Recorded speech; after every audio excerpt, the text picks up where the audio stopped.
And then I moved to Miss Inspire South Africa. Yeah. And I won for 2018. And then I did Miss Mamelodi Sundowns. And then I won for the provincial. Because then they take you, but choose 2 girls in each province. Well, they used to, it's no longer so active. Yeah. So they take 2 girls from each province to represent in what they called the nationals. So I was the first one for Mpumalanga, and then represented my province, Mpumalanga, in the nationals and got first princess.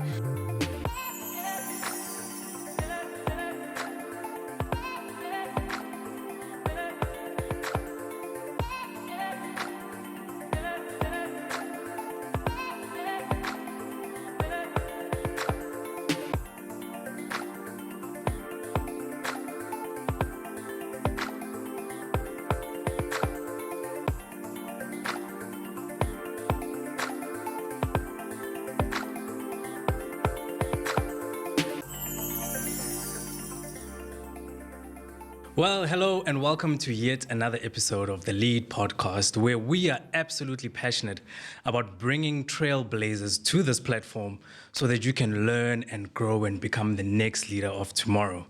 And today it is no different. I'm very pleased to have someone who I think is a trailblazer, definitely in her own right. Someone who's got her fingers in many pies, and someone who describes herself as an aspiring business titan, tycoon, and mogul.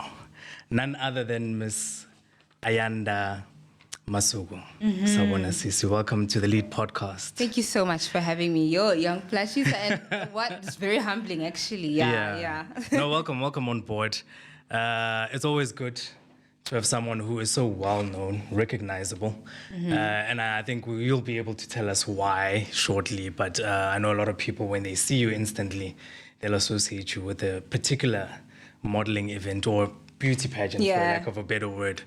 But before we get into all of that, tell us about yourself, please. We'd like to know the person behind Ayanda, your background, where you grew up, so on and so forth. So firstly, I'm black. I'm black, I'm female. I am an alpha female. I like to lead.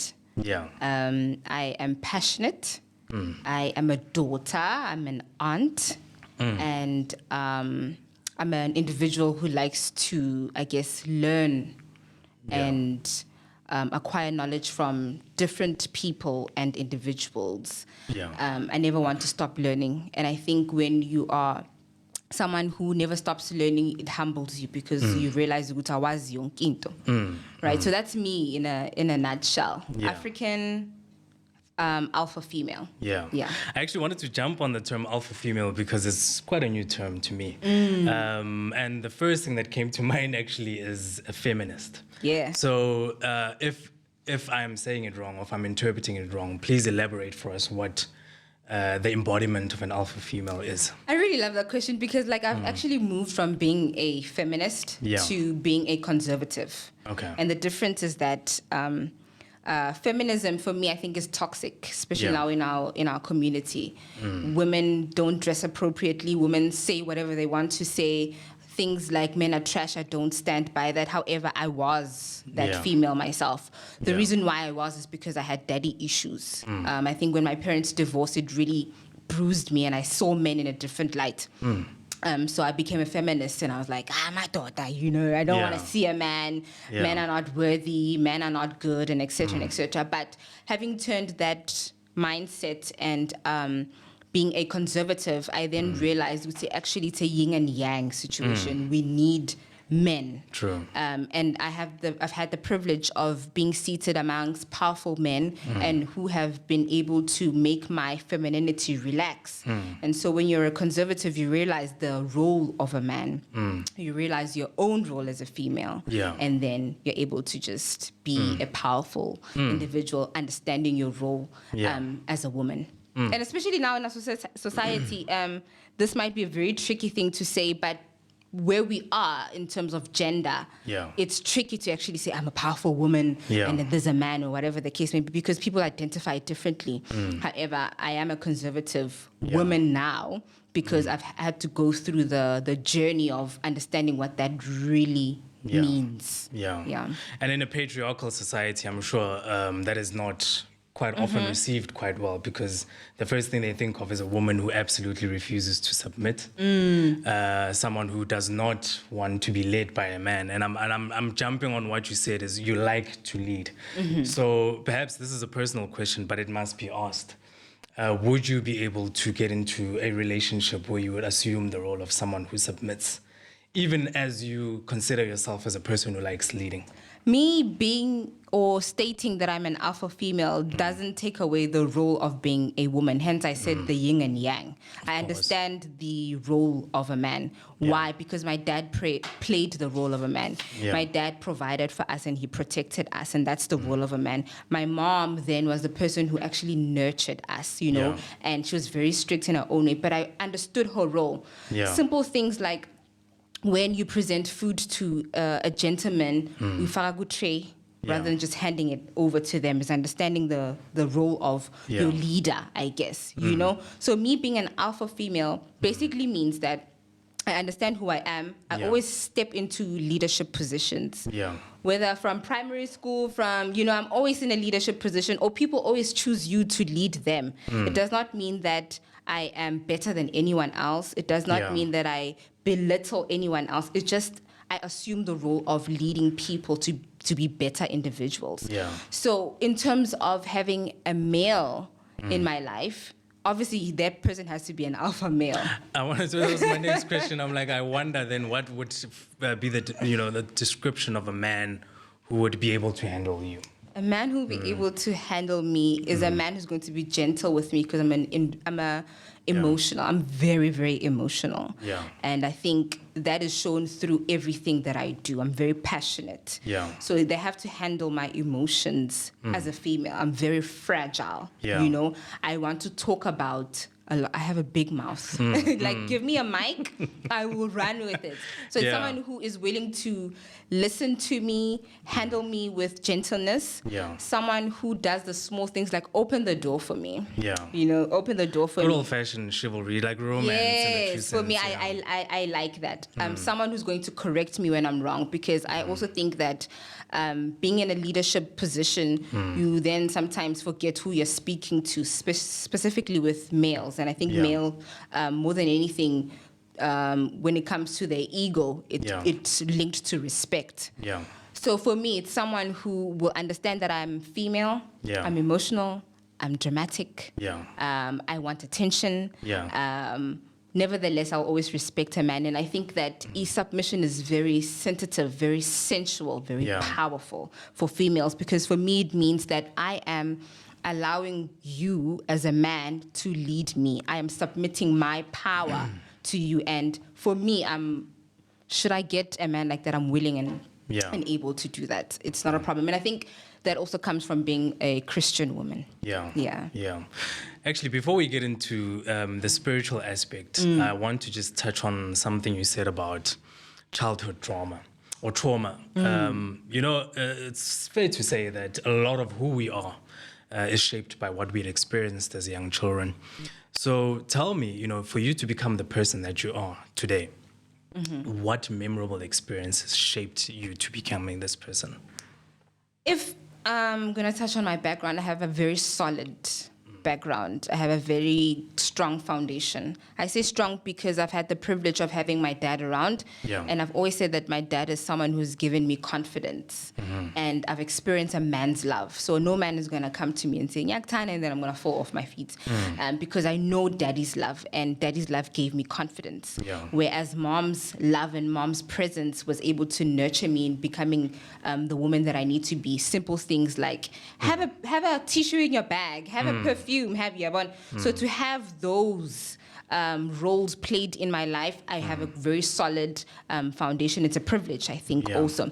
Another thing is that I also know a background. I know my grandparents, they were married. I know from my mom's side and from my dad's side. So that creates a very solid foundation for an individual like myself. Not only on a confidence level, but when you go out into the world, you know who you are, because you have a solid background of where you come from. For an example, I have my grandmother's smile and etc. So that carries me, and I'm able to show up in the world. Going back, what was the question again in terms of childhood? Childhood experiences. Experiences. Shaping the people that we are today. Yeah. With that foundation, I was then able to be a child. Yeah. Right? Be creative. So I was running around, I had a bike. I had the privilege of experiencing childhood in its fullest. Yeah. Right, and being creative. And I think that's why now I'm able to do so many things. It's because my childhood was amazing. My childhood was magical because of the foundation my parents created and the space that my parents created. Yeah. So then it's safe to say that your parents would probably be one of the most influential people. Yeah, they allowed me to be a child. They allowed me to be crazy. I mean, 1 minute when I was young, I was a teacher making noise, hitting stuff, damaging stuff, and they allowed me to do that. Next thing, I'm a superhero. I'm climbing walls. I'm jumping off roofs. Yeah. Next thing, I'm riding with the boys' bikes around the hood, etc. Yeah. So them allowing me to be a child, having bruises as a child, experiencing childhood, has really influenced me in a great way. Yeah, to being the person that I am today, and we don't really look at that your background and where you come from, your happiness and etc. builds you and actually counts to who you are today. I'm very bubbly and loud and very excited about life because I was that child in me, created from my parents, still lives on. Yeah, no, you're quite an effervescent person. You radiate so much energy, you know. It's not often that we get people coming on the podcast and literally just radiating so much energy. And I know why. I'm sure our viewers will also know very soon. You're very comfortable in front of the mic, but we'll get to that. Tell me a bit more about your family. Siblings, for instance. Go into that, please, for us. So I have 3 beautiful sisters. I am the second born on my mom's side. Yeah. And I am the third born for my dad's side because the men are very special here. So I have my older sister, Amanda, and then it's myself, Ayanda, then there's Asanda. Okay. And then we have Andile, who is my untante, actually, my your father's daughter. So it's all girls. Yeah. What I love about being around females is that we are able to express ourselves, we're able to be emotional and to get on each other's nerves, but at the same time to talk things through. My older sister is my sounding board. You know, whenever I want to make serious decisions, when I'm not sure about myself, she's the one who actually says, she's the one who calms me down. Because I feel like I'm the loudest of them all.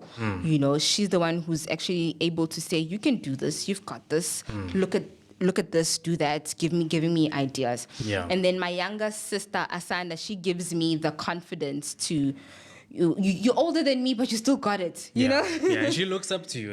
She looks up to me. And she gives me a perspective of young people and what's in and what's out. So I'm able to get 2 worlds, an older generation and also a younger generation. Even though I'm not so young from my sister, it's only 3 years apart. But she's able to give me a mature look on things, and my younger sister's able to give me like a... No, you can look at it in this way. You know, in this generation, we're doing it this way. So to have both of that has been absolutely amazing. And like I said, me being the loud one, the other one is more chill. She's cool. The other one is very mellow. Amanda is very cool. So I'm able to balance off of my sisters. Okay, well then tell me about your educational background. Where did you go to school and where did you further your studies? Yeah, I went to Duva Primary School. It was very close by, walking distance. I rode a bike there. It was very fun. And then high school, I went to World School Rhino Park. Then after World School Rhino Park, I think I had a gap year. The gap year was because of funds. You know, when it comes to education or going higher, funds can be an issue. And then the following year, I went to do a high certificate in relation with SAQA at Boston. And then later I did a diploma in human resource management at Tshwane University of Technology. So that's my background. I believe that in terms of education, I did it for my dad. I didn't do it for myself because I don't think I was going to be an HR person. But my dad said, you're good with people, you're good with paperwork, you're good with law, and I think you would do good in HR. He signed me up, and next thing I know, I'm doing HR. I guess my dad chose it for me. And I remember doing the diploma, I was thinking, this is for my dad. It's not what I want, because at the same time I was doing so many other things while doing my diploma. I do have the desire to further my studies, but I'm still confused whether to actually go into law or actually continue with EHR. Look, I think broadly speaking, education, even though it is specialized, it does teach you how to think in an abstract way. So even though you might not use human resources now, and I do believe that it will probably be of use somewhere in the future, you know, there is something that gets unlocked in your thinking, your ability to conceptualize, your ability to frame arguments and respond accordingly. So I believe it's not all bad, even though you never went to go and work on what you had studied. You know, the fact that you could elevate your level of thinking to that point is definitely quite telling. And I see it in how articulate you are as well, and just how very well read, I must say. Thank you. You know, someone who reads very well, it's very easy to pick them up because they speak as well. You know, they speak as well as they read. One of the sure signs of a speaker is definitely a reader as well. If you're a good reader, you will be a good speaker. Now, I wanted to ask you the spiritual question. Okay. Yeah, tell us about your spiritual foundation. I get the sense that you're someone who's very rooted in your spirituality. So talk to us about that. I am Christian. Christian for me means that I have a relationship with God through Jesus Christ. I am very sensitive with that, and I protect that space. That's why I share a lot about my life. If I'm going to be in a relationship, I share about that. If I'm going to be doing a podcast, I share about that. But when it comes to spirituality and church, I don't share about that, because I feel like as human beings, more than anything, we're spiritual beings. And before anything is created in the physical, so I'm very sensitive with what I share. However, I'm never shy to share about God and Christ and the experiences I've had with Christ. I'll give you a simple example. Believe it or not, my faith when I was about, I think I was 14, right? Heard a sermon by a preacher, because I'm a member of the AFM Potter's House, and I've been since. So there was a preacher there, a sermon, right, about your faith and where your faith can take you. Like he said, the faith of a mustard seed can grow. So a 14-year-old me then said, okay, I'm going to test this theory. And I had a phone that didn't work. Right, my phone did not work, and the charger was broken, and etc. And I plugged it in, and I prayed, and I said, in the name of Jesus, this phone is going to go on, and I don't care who says what. I believe it's going to happen. I plugged it in, switched on the plug, it worked. From there on, I'm like, I'm doing this faith thing. This thing was a Lazarus moment for the phone, and just rising from the dead. So someone might say, maybe charger Yakobo if no, my charger was dead. That phone was not working at all. But because I applied faith into it and I believed God for it, I never looked back from that. And I think that my faith journey has absolutely really elevated me. It has assisted me. It had, even in times where I feel like I want to manch. I have been given tools of how to get back on track. Because for me, I go to church, yes, but not every Sunday. I don't go to church because I want to, I guess, survive life.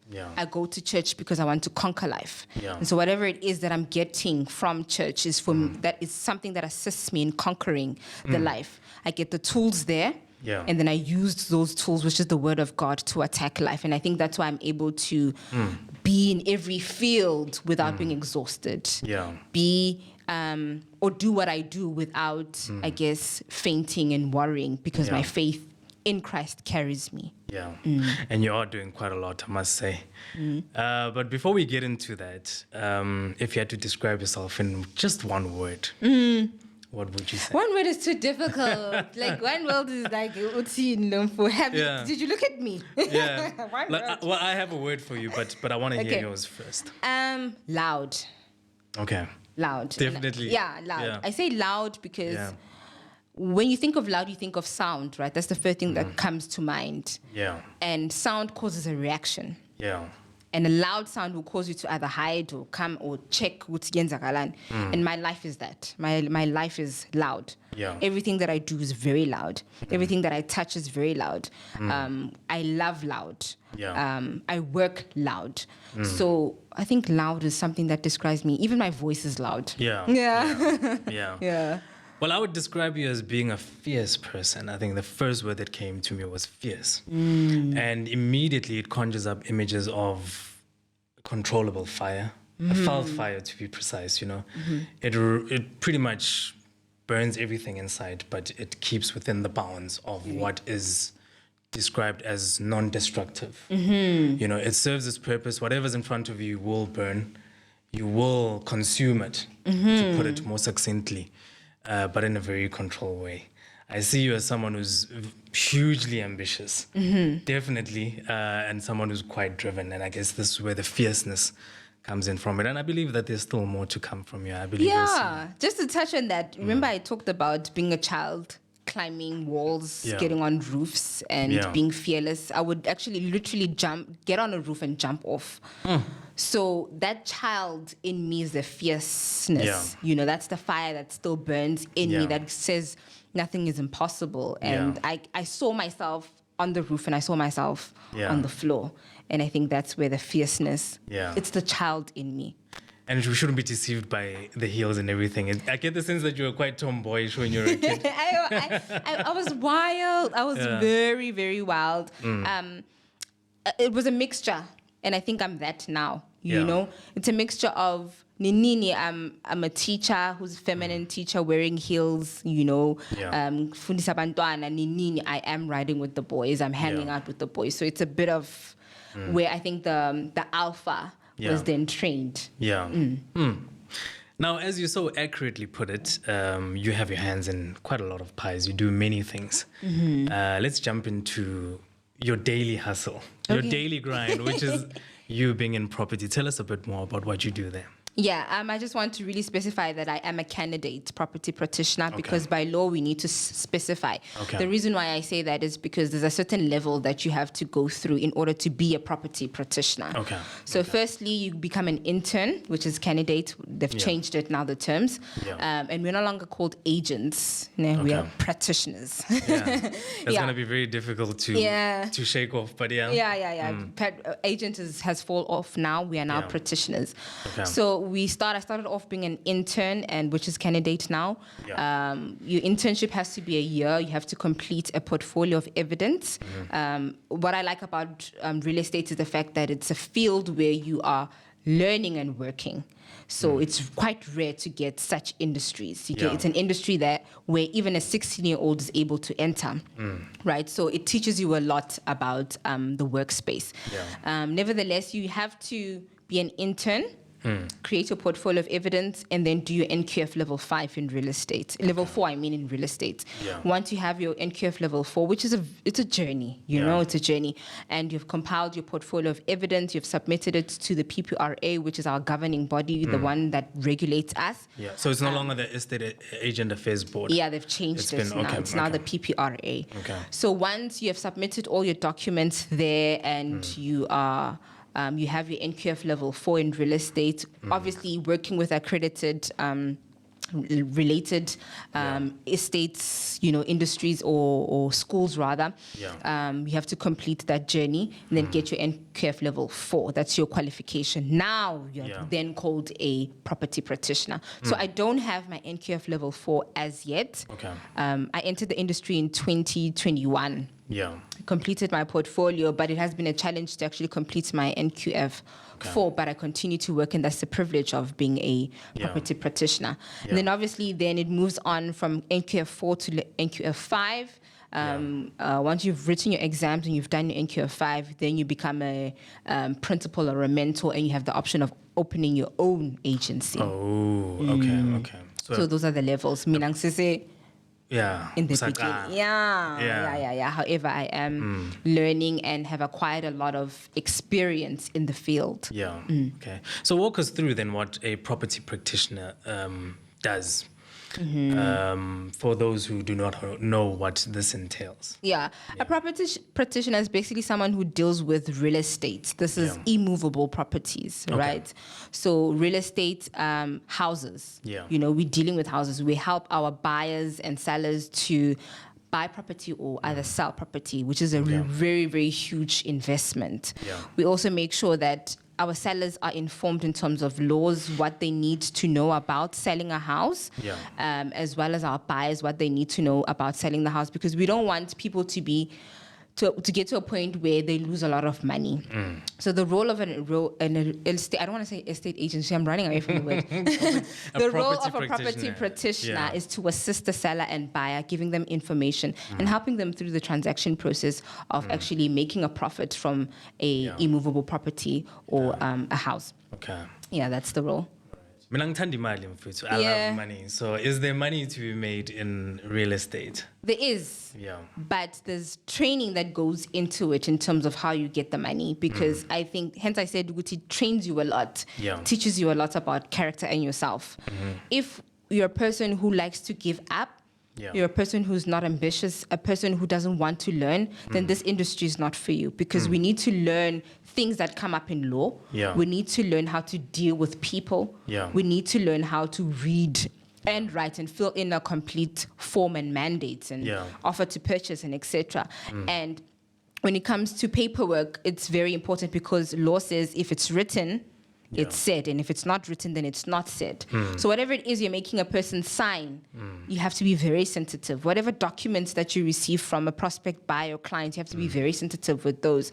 So it trains you on how to deal with people and yourself, because in terms of money, as a property practitioner, you only get your commission, right?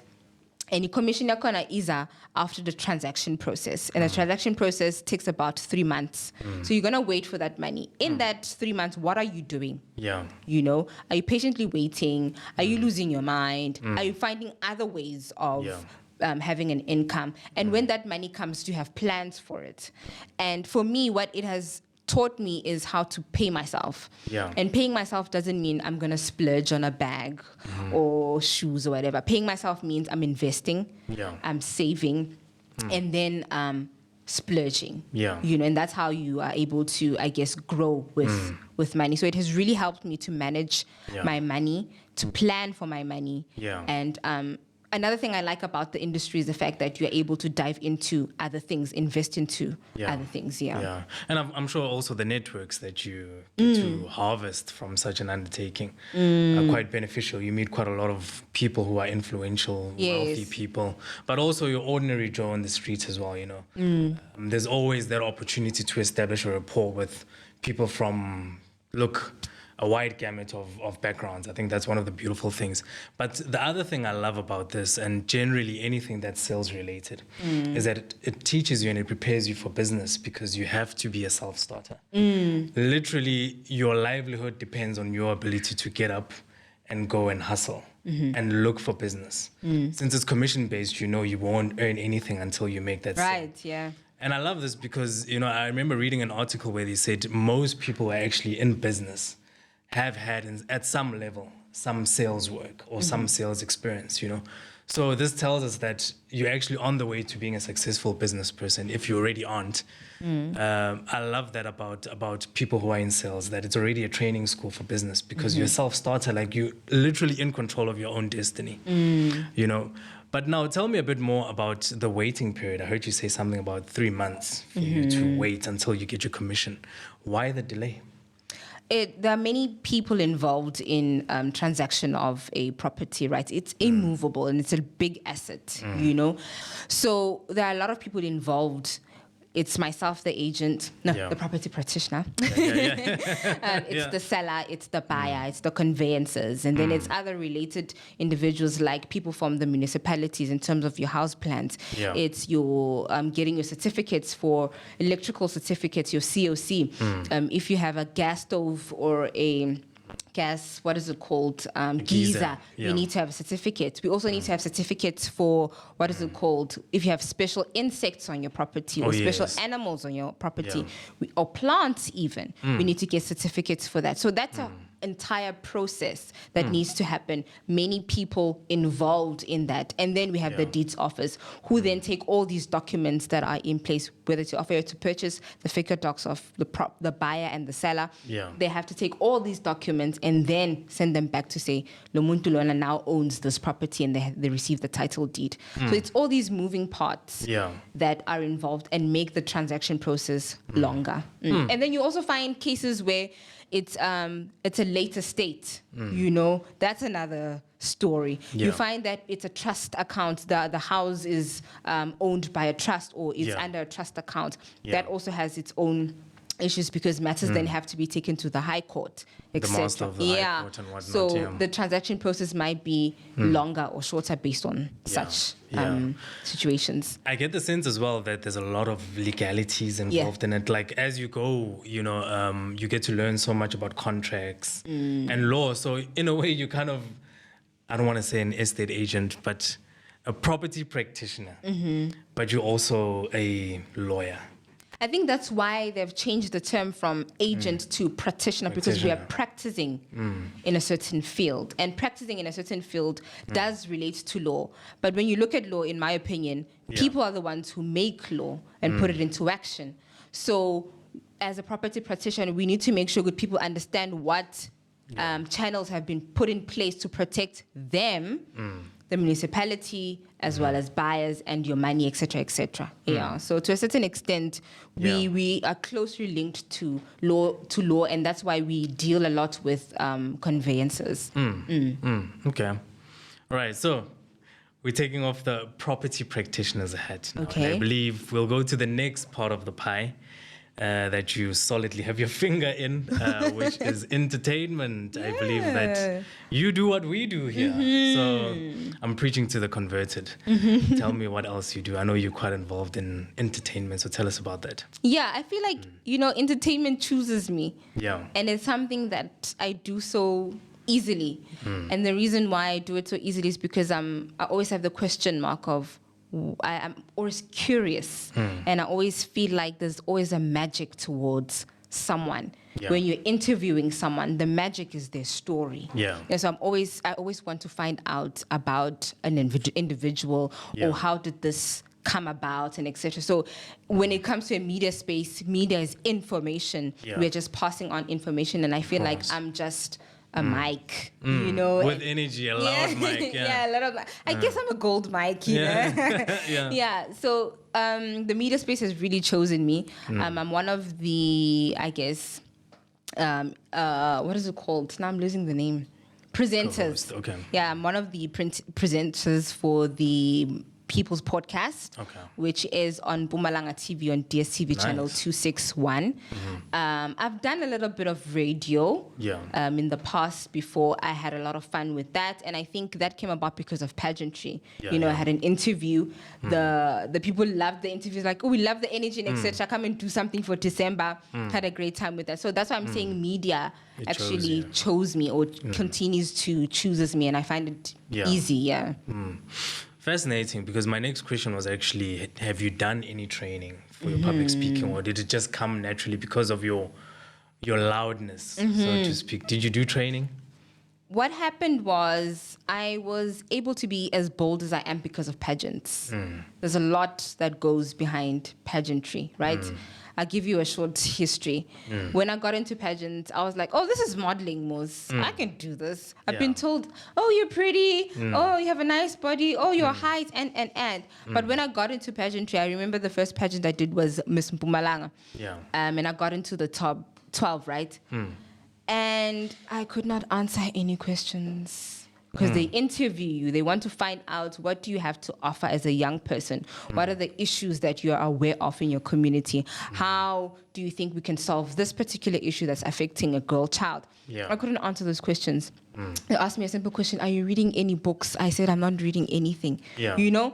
So that really helped me to start diving into myself and actually finding out okay, what am I doing on this planet? You know, how can I use my voice other than just looking beautiful? Because I think beauty can get you to the door.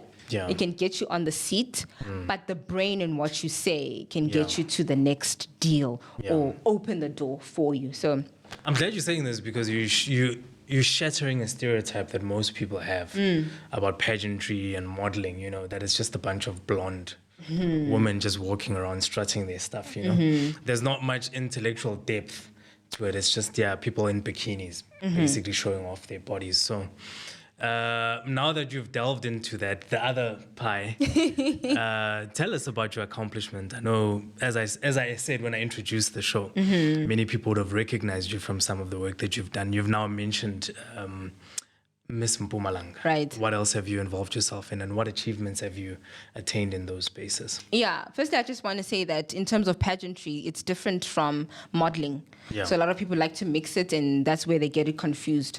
In terms of pageantry, being a pageant girl means you're representing a country, you're representing a community of people, and that comes with having certain ambitions. Yeah. It comes with having certain goals, and then it comes with your what is it that you stand for? What is it that you want people to remember you for? So if you look at the history of pageant girls, they always have something that you remember them for. You look at the likes of Ntando Kunene, Miss South Africa 2016. She's all about education. When you say Ntando Velu, we know education. You know. So for me, I'm the girl of purpose. Every pageant girl has something that they stand for. It's called your advocacy. Yeah. What do you advocate for? And that's the difference. And then when it comes to modeling, you're representing a brand. So a brand tells you what you need to be. A brand says, you can't wear this, you can't look like that. This is what we want our brand to look like. And that's the difference between modeling and pageants. And that's why I see myself not as a model, even though I do go into the spaces of modeling and I'm doing commercial. I'm more of a role model because I play a certain role in my community and I have certain influence in my community. Yeah. So with regards to having a background in pageantry, like I stated, my first pageant was Miss Mpumalanga. I didn't know what I was doing. I was clueless. I had a great walk, great body, but very clueless. But that really helped me to, like I said, dive in and read books, find out about my community, watch the news, read the newspaper, and have something that you stand for. And I think that's where I actually felt like now, whatever information that I've received from the foundation of Miss Mpumalanga, I want to pass it on, and that's why I actually established my nonprofit organization. So then I moved on to winning or entered Ep8 of Emalahleni and took on all these skills and lessons that I had from a bigger pageant and used them in the local pageant. So I won for 2016, and then I moved to Miss Inspire South Africa. And I won for 2018. And then I did Miss Mamelodi Sundowns. And then I won for the provincial. Because then they take you, but choose the two girls in each province. Well, they used to, it's no longer so active. So they take two girls from each province to represent in what they called the nationals. So I was the first one for Mpumalanga and then represented my province, Mpumalanga, in the nationals and got first princess. I then took a break from pageantry and then entered Miss Bachelorette, but unfortunately, Miss Bachelorette South Africa, I had to drop out because I was dealing with a lot of things mentally. I was not doing so well. And recently now I did Supreme Queen Global Earth Africa, where I actually represented South Africa in the Supreme Queen Global Earth pageant. So that's what I've done in pageantry. I'm glad you're still involved though, and I want you to tell me a bit more about your latest venture in that space. But are you comfortable talking about the mental issues that you encountered? Definitely. I think it's something that we should never be ashamed of. You know, we are human beings and we get overwhelmed. I think in the beginning of the interview, I did mention that my parents' divorce affected me, but I didn't realize it affected me. It affected me because, number one, Daddy's role was no longer there as old as I was. Being imdala for me to be so affected, but divorce is death. You know, and having to deal with us moving. We moved about 4 times because of my parents' situation. I didn't realize, Guti, that was going to affect me because I was the person who, I think I was my mom's pillar. You know, when we had to move, I was carrying things I shouldn't be carrying. I had so much strength, but I felt like the strength, looking back now, was anger. Of how can my family break up like this? This is so embarrassing. You know, we were such a wonderful family. We were so solid. My daddy's not going to be there for me anymore, and etc. So my parents' divorce really affected me. And then I got into a very toxic relationship. That added on that particular journey, and I experienced, I guess, too much stress from the moving, from the toxic relationship, and I had an acne breakout because of the stress, and I had hair loss because I had amazing lavage. And you've never had acne before? I've never had. I had like baby skin. I had beautiful skin, and I had acne breakouts. And when I went to a doctor, they diagnosed me with hormonal imbalance caused by stress. Yeah. So with that, I've entered a pageant. I started doing a pageant. I thought I could do it, but having a breakout then killed my confidence. Plus, my dad is not there to tell me you can do it. Because in every pageant that I've had to enter, I would go shopping with my dad. He would buy me. I would tell him, "Oh, we need to get this and this and that." He's like, "I got you. Whatever you need." You know. So my dad was no longer there. I missed that role, which led me to being a feminist. You see, so that really affected me and really dropped my confidence a lot. I was no longer confident. You would find that I was a girl who didn't want to wear makeup, but I wore makeup a lot. Had to cover my face. Not only that, then the doctor also introduces medication. And I personally am against contraceptives because, number one, what they did to my body personally was not good. I was a person who really worked out, you know, very active, exercised and did a lot of workout. What it did then dropped my testosterone in my body. Then I don't have energy and power to work out. Then that leads to gaining weight. That leads to not being active or being outside a lot. That also leads to depression. And then depression leads to anxiety. So I would find myself being invited to events. Speaking comes easy to me, but I would have anxiety. I would cry, literally cry. And I thought to myself, you know what? I won't be able to walk on stage. Should I make it into the top 5? There's a question round. How am I going to be able to even answer when I can't even do anything now? So I dropped out. And for Miss Bachelorette, they did require like a letter from a doctor.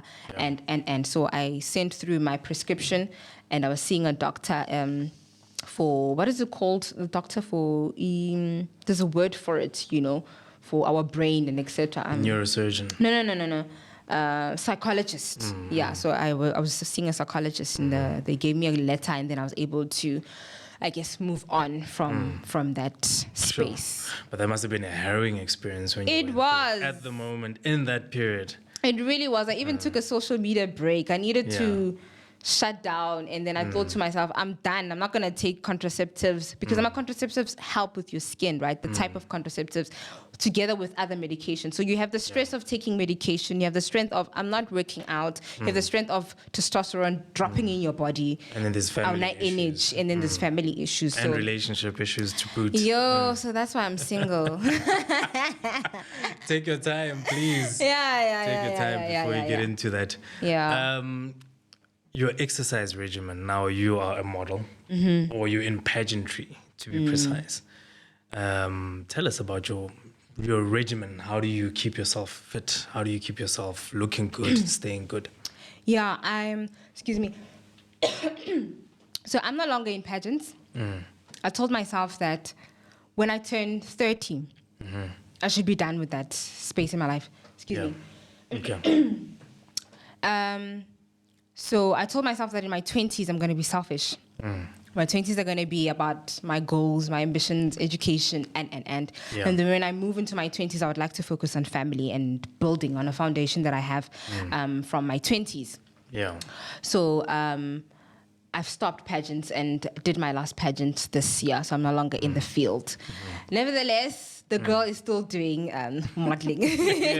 And I said that I am under an agency and I do commercial.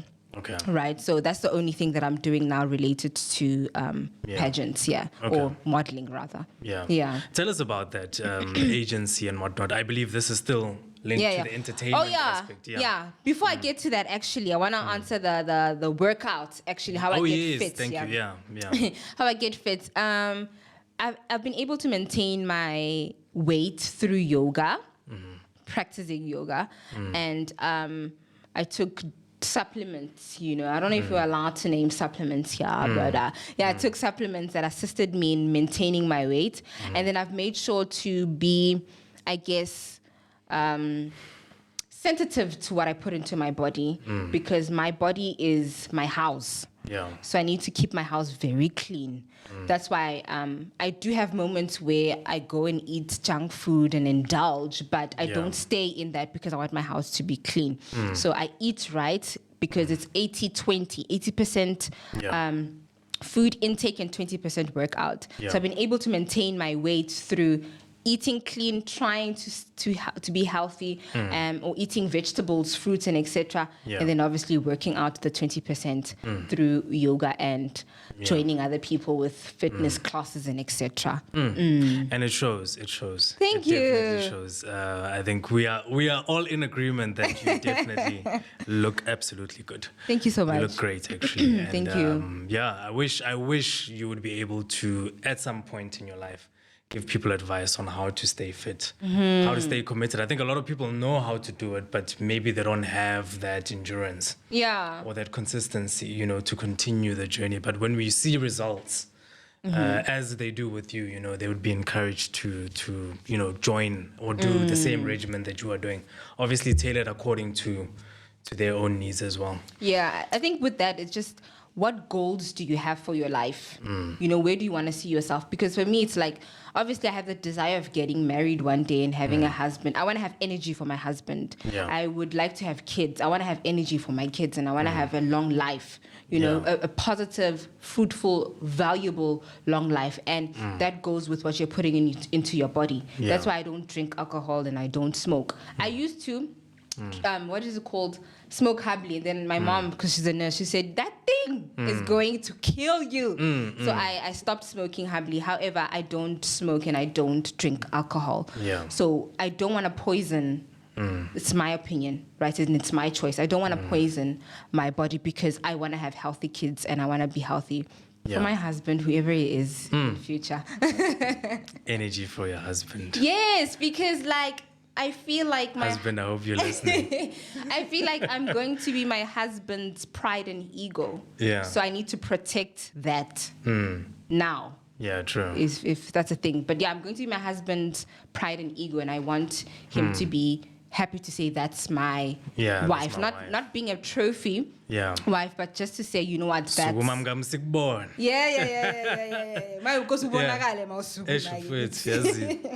No, I agree. I fully agree with you. Now, when I introduced you, I said that you describe yourself as an aspiring mogul and business tycoon. I'm paraphrasing it now. But you also mentioned that you are quite the philanthropist. And I know that you are heavily involved in NPO work. So please just tell us a bit more about that. Yeah, I'll just tell you how I even got to being a property practitioner. We have high rates of unemployment in our country. It's standing about 35%, 40 if I'm not mistaken. So it's for young people, Yeah. So I've always been someone who wants to get their money. And I was selling products, perfumes, supplements, handbags, whatever it is I was selling. And someone said to me, your selling skills can be actually used in something greater.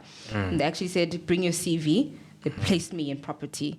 Yeah. So that's how I actually got into properties, because I was busy doing something rather than just chilling and waiting for money to fall from the sky. I was actually trying sales.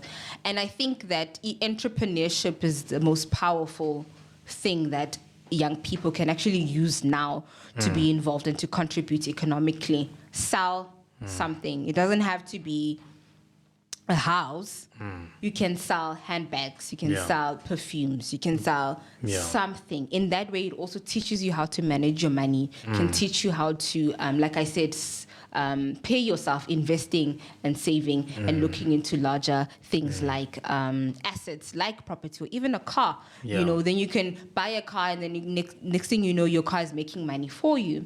So entrepreneurship for me has always been something, I guess, that I'll also say comes from the generation that I come from. My grandma from my mom's side was someone began stolo, you know. So I grew up around in the evenings, sifagama chips, siabopa, siabala, how much we're expecting for the next day. They also used to sell alcohol. You know? Yeah. But I'm a podlela. Sometimes we are Legally so? Yeah. And then Okay, we are counting cool drinks and etc. So my grandma had a tuck shop, you know.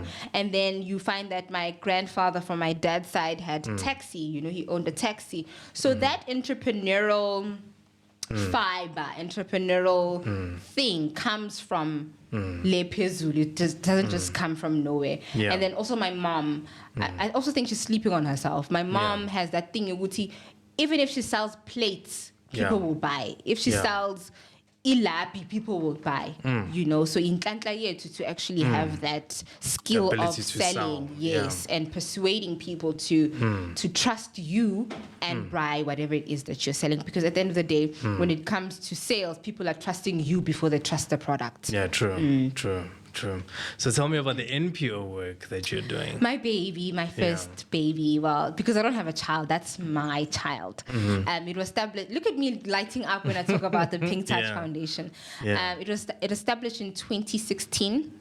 And it was inspired by pageantry, because I took so much information and I learned so much from pageants. I was like, I'm not going to let this sleep. I want to pass on this information. So I established it in 2016 and formally registered in 2018. Okay. And the organization mainly focuses on, or the objectives is to inspire, encourage, and motivate young women in the community to live and find their purpose in life. So I do this through hosting different projects, campaigns, and community development programs. You find that when young females are involved in the community, they find a sense of purpose.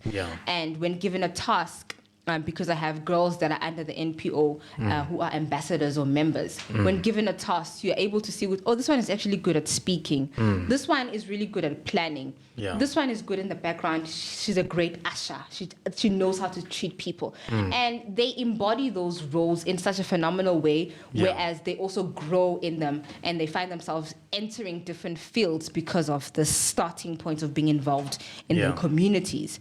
So it mainly aims to empower women, but it's not limited to that, because I'm doing things like, for an example, the spelling bee competition, you know. Before I get into the spelling bee competition, the organization has 4 major events every year, or campaigns and programs. We have the Her Value, which we've just recently changed. It's called the Her Value Camp.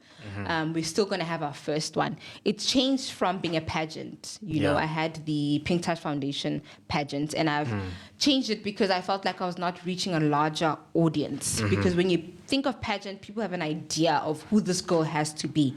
But for me, it's like, no. I want to encourage young kids to have entrepreneurial skills. I want them to be confident and to be able to speak, looking on their ambitions, goals, and what they stand for. So that's what the pageant was about. But now I'm changing it into a camp where girls can come through and learn all these skills rather than just doing it as a competition where one girl is able to benefit. And then we have the winter projects. Projects are different in that we collect items for the underprivileged. So most of the time it is females. This year we collected for baby items. We collected baby items for young females that are coming from underprivileged backgrounds. The previous years we were collecting winter clothes for people from, an example, Coronation. You know, we have different areas in our city that don't look so great and people are really struggling. So we give back to the community in that sense. And that's not only like for women, it's also related to men also. That's where we're able to empower the community. And then we have the annual spelling bee competition that focuses on education of the young child, focuses on the importance of reading and making reading a daily habit. So those are Oh, and then obviously we have I forgot the last one, the Red Robot campaign. Okay. The Red Robot campaign focuses on sanitary towels. Yeah. It talks about or looks at the eradication of period poverty, which is a major issue. And if you're going to be a woman of empowerment, then that should be your first thing. I believe that sanitary towels should be for free. Okay. So the campaign focuses on that. And recently we just did something Let me just interject. So period poverty basically means there's no tampons. Or pads for people to use. Yes, you find or ladies that. To use, Yes, you find that poverty actually leads young women, young schoolgirls to sleep with older men in order to get just a pack of sanitary towels.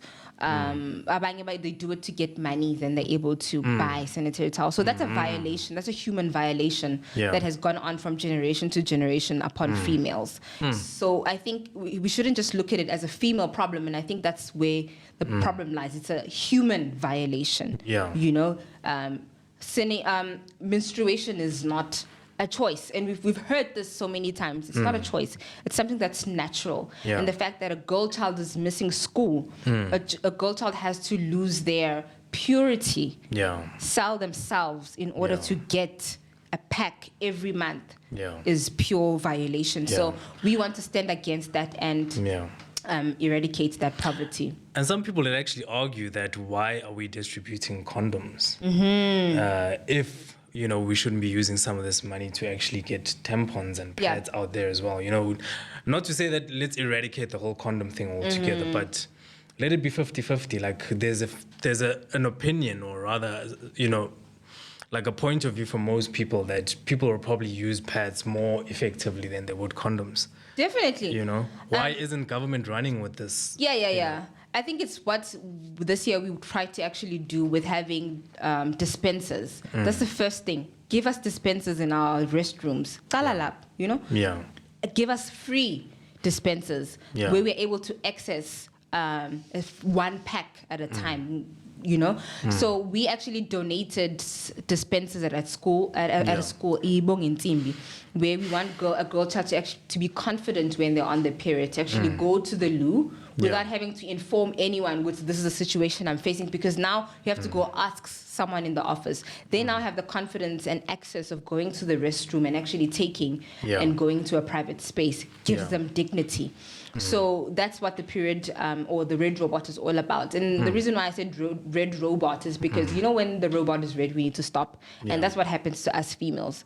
Things actually stop. Like you don't feel good. You're experiencing pains, you're experiencing hormones, you're experiencing emotions and etc. So these are things that a lot of people don't talk about because it's related to a female issue, and then we shove it away, And I think that sanitary towels can be for free. Look at taxpayers' incomes, or taxpayers rather, and then take a certain percentage, even if it's 0.5%, and let that go towards sanitary towels. I think it's possible, and I believe it can be done. But it's going to start with small things, like people like myself who are advocating for it, who are actually placing sanitary towel dispensers in schools, and then later on it can be placed in restrooms, in every public area or spaces. Fascinating.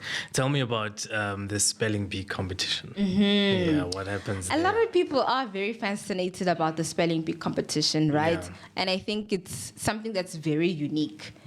I was a person who never liked reading, but there were books always available in the house because my mom is very smart. She reads books. So I would ignore books. But because of pageants, we were encouraged to read. And you found that when you do read, you are exposed to certain information. So for me, it was a case of, if I can spell, I can read. If I can read, I can write. If I can write, I can speak. So all of these are linked. And for me to inspire a 50-year-old, it's possible to say, start reading, make reading a daily habit. But to say to a girl child or a boy child, read, that's a different ball game, because now I'm influencing the next generation. And so that's why I had the spelling bee concept, is to tell a girl child or a boy child, start reading, make reading a daily habit and see where it can actually benefit you. Yeah. And you find that we have kids who then become writers, kids who then are influenced into being an author one day or whatever the case may be. Yeah. There's power in spelling, reading, writing, and eventually speaking. Yeah, yeah. And how many have you done so far? And which is for instance, your first, your second? How many years have you been doing this competition? I started in 2017. The first one took place at Maloma Primary School with about 24 school participants. And I didn't know what I was doing, right? But I made sure that I did my research on how the program should be, what are the words that need to be there, what grades need to be there, how do we actually get to the overall winner. So we had the first competition in 2017. And then the following year, I was able to take whatever it is that I got and make it better and have about 80 plus participants. And the following year, I had about 100 school kids, right? And then I had the likes of Anglo Coal Community Trust, who then said that they would like to partner up with me and sponsor the event. And they've been sponsoring ever since. So incredible, man. Yeah. I think that's definitely very commendable. Yeah. Thank you. Yeah, to a point where this year we actually hosted 240 school participants. But the vision is very big. I don't see the spelling bee just ending on a local, level. We're going to go regional. We're going to go provincial. We're going to go national. Eventually, we're going to go continental. That's the vision that I have for it. So far, we've had 6 done. Yeah. We're going to have 100 more. Yeah. I'm glad you talk about vision, because that was my next question. As we draw to a close, where do you see Ayanda Masuku 10 years from now? 10 years from now, hopefully have a stable, faith-based family. Number one, I would love to have a family of my own, because family brings structure. Family gives you ambition also and goals. So I would love to have a family of my own in 10 years. I would like to have... having given birth to the next generation, because if I'm doing this just for myself, what's the point? But I want to pass on the information so that the future looks bright for our country. How many kids before you continue? At least 4. Okay, all right. If I get 2 boys, 2 girls, that'd be great. Sorted. If not, then at least 2. One boy, 1 girl. So the future is family. Number one, I believe in family and the family structure. And number 2, obviously, is moving from being a aspiration titan mogul and mogul to actually being a titan, to being a mogul, and to being influential in the entrepreneurial field, I guess. So being in business, acquiring proper assets for myself, and continuing to impact my community and giving back to my community, because who am I without people? And absolutely nothing. See, we are a community and we need each other. So that's the future for me: business, family, and community. And then, I always say there's always one young boy or one young girl who's watching, and already they've put you on a pedestal and they see you as someone to look up to. What would you say to that person today? This is a very tricky one, because other than just saying, you need to live it out. So for me, it's like, watch what I do rather than what I say. And also your daily habits influence your future. So whatever it is that you're doing today influences your future. Plus, in everything that you do, whatever it is that you do is how you're going to do the next thing. So how you do your bed is how you're going to complete an assignment. How you speak to people is how you're going to communicate in future in business or in your workplace. So how you do anything is how you do everything. And making sure that your habits are positive and good, then you'll be good for your future. Nizwil, I hope you heard that. Now, the Lead podcast, as I always say to my guests, we're not just a talk shop, right? The purpose of Lead, as the name suggests, it's lead, empower, and develop. And I think I'm preaching to the converted, because I can see just how passionate you are about raising leaders, looking at working into unleashing the next generation of leaders and so on. So with Lead as well, we have that. We bring you on this platform because we believe that you should not just be a leader, but you empower people with what you've just shared now. But the most critical aspect for us is development, you know? And with us it's our passion is about sitting down with you and finding some sort of way that we can take what you are good at and create a webinar or some sort of module that we can use to teach further, future generations about, for instance, your area of expertise, be it property practitioner, be it modeling and so on and so forth. So I'd like to invite you to be part of such an initiative where you would avail yourself with us to create something that can teach people how to be the next Ayanda Masuku in their own unique way, of course. Would you be keen on walking with us on that journey? Definitely, I would love that because I think in terms of development, a lot of people focus on the success part of things. They don't focus on the failure part of things. And I think that's something that needs to be highlighted, which is fail forward. And with webinars, we're able to share our experiences and our failures to say that it's okay to be human and to make mistakes, but it takes you somewhere. That's where that's what success really means. And I want people to be successful in whatever it is that they're doing, whether you're cleaning floors, whether you're washing windows, whether you're washing shoes, whatever it is that you do, be successful in it and fail forward. That'll be lovely. So with us, our passion is exactly that. We want to grow leaders, but we also want to create networks. In teaching people, already you have a base of people who look up to you. You already have a base of people who look at you as a mentor, people that you can work with and create networks. You never know what could start from a small seed. They always say a forest was yesterday's seed or last year's seed, or 100 years ago it was just a seed before it became a forest. So we might look at this as just an engagement and we're going to mentor a few people, but you could literally be raising the next generation of world changers who will raise even more, and we can change the world simply through these networks. So I'm very happy that you are coming on board with us. What I've always said and people known me for in pageants is that I always stood on, we are born for a divine reason. We are here for a season, and each and every one of us has a divine purpose. So with what you're saying is that we are actually unleashing purpose in each and every one of us, because also going back to my nonprofit organization, the slogan is live on purpose. And it doesn't make any sense in terms of English. You can't say live on purpose, but I want everything to be intentional. So with what you are presenting, it's going to be very intentional for us to actually plant the seed and let it grow. Well, there you have it. For me, my lesson is purpose-driven living with Ayanda Masuku. That sounds like a show, by the way. Maybe we should start another podcast and call it Purposeful Living with Ayanda Masuku. But yeah, there's a very nice click to that. You are an absolute gem of a person. I believe that there's more to come, and definitely the future looks very bright for you. You are a trailblazer, as I said, and I cannot wait to see what the world has in store for a person such as yourself. And please continue. I'm trying to remember the name of the author, but she basically says, while we allow our purpose to develop, and I'm paraphrasing this, secretly or indirectly, we allow other people's purposes to also develop. So there's people who are Marianne Williamson, thank you. I'm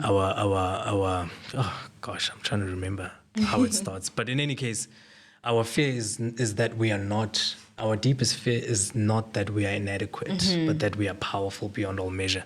I think that's the quote that comes to mind, And in the end, it says secretly there's people watching. You never know who's watching. There's always that young girl. And I know as we air this podcast now, somebody's watching. And, this is basically the verification that they've been waiting for, to say, you know what, I am Womandla, I am fierce, I am loud, and I am an alpha, and it's perfectly okay to be like that. I can do that, and I can also exist in an environment where I can be a mother and I can raise 4 kids. By the way, you need to get going. I know. The husband first. The husband first. Traditionally, please, husband, where are you? But yeah, you need to get going, and very quickly, But yeah, we thank you so much for coming through. We really appreciate it. And yeah, we'll definitely be keeping in touch with you very soon. And I know that you do have a social media presence, which we'll definitely be putting on this podcast as well for people to follow you. With that being said, sure, what more can I say? You know, this is Lead, Empower, and Develop at its finest. This is the embodiment of what we aspire to achieve. We bring them to you so that you can learn and become the next leader of tomorrow. They are here, they've availed themselves, and yeah, let's do amazing things. Till we see each other again, keep well, bye-bye.